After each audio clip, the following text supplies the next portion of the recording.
Sal-aħħar ta' din is-sena huwa stmat li jkunu waslu f'pajjiżna madwar 2,200,000 turist. Din iċ-ċifra meħuda bejn April u Diċembru tal-2022 meta mqabbel ma' 12-il xahar tal-2019 is-sena meqjusa l-aqwa għas-settur turistiku f'pajjiżna hija waħda inkoraġġanti għax hija qrib ħafna tal-2019 l-aħħar sena qabel faqqet il-pandemija. Dwar l-andament turistiku, One News tkellem maċ-Chairman tal-Awtorità Maltija għat-Turiżmu Gavin Gulija li spjega kif l-ewwel kwart tas-sena jagħti stampa ċara tal-andament turistiku għal kumplament tas-sena. Fil-fatt, fl-ewwel kwart tas-sena 2020 konna ġibna turisti aktar minn qatt qabel. Kif dak il-kwart tal-2020 kien l-aqwa f'kull żmien. Meta inti tibda tajjeb is-sena, iċ-chances huma li s-sena tkompli tajjeb u nkunu nafu li diġà nkunu qegħdin niksru rekord. F'April ta' din is-sena tneħħew ir-restrizzjonijiet fuq is-safar f'Malta u l-ajruport minnu fih reġa' beda jkun bieżel u mimli bl-attività.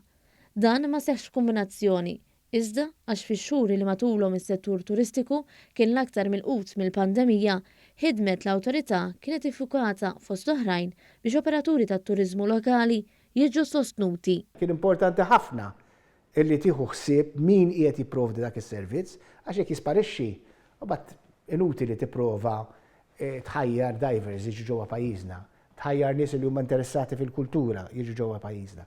Allura dak kien fundamentali illi aħna ngħinu lill-operaturi Maltin u dak is-sabiħ tiegħu tax l-operaturi l-industrija Maltija hija indiġena.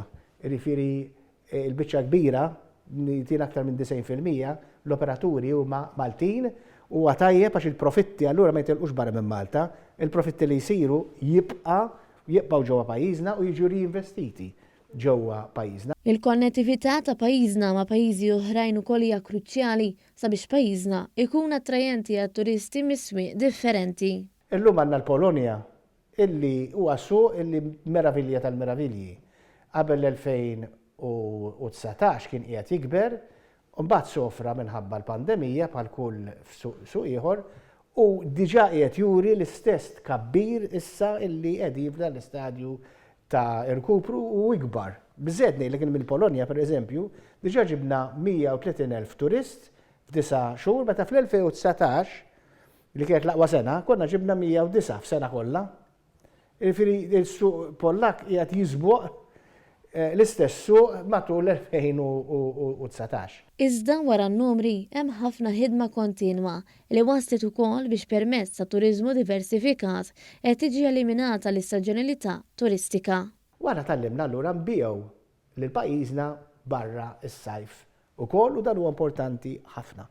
Għaliex diversi destinazzjonijiet li hawn fil-Mediterran hawn ħafna li jgħalqu wara s-sajf, mentri aħna destinazzjoni, jekk mhux l-unika destinazzjoni, illi qegħdin inbigħu it-turiżmu u miftuħin għat-turiżmu tul is-sena kollha propju grazzi għad-diversifikazzjoni li wettqet l-Awtorità Maltija tat-Turiżmu b'mod b'manjera li noffru prodott diversifikat lit-turist u għal gosti differenti ta' turisti differenti. Dr. Gulija żied jgħid li l-industrija turistika mhix l-ewwel darba li qatfet kontra l-kurrenti. Però dejjem urid li hija reżiljenti. Jiġifieri it bounces back. U din ġrat meta kienet inqalet il-gwerra tal-Iraq, meta kien hemm il-kriżi finanzjarja tal-2008, kienu affarijiet u avvenimenti li kienu affettwaw it-turiżmu b'mod negattiv. Imma dejjem ħriġna tajjeb minnhom u ħriġna aktar b'saħħitna. U jekk nemmen jiena li wara l-pandemija diġà qegħdin nuru li se noħorġu aktar b'saħħitna u nemmen li fl-2023 se nkunu ħriġna aktar b'saħħitna.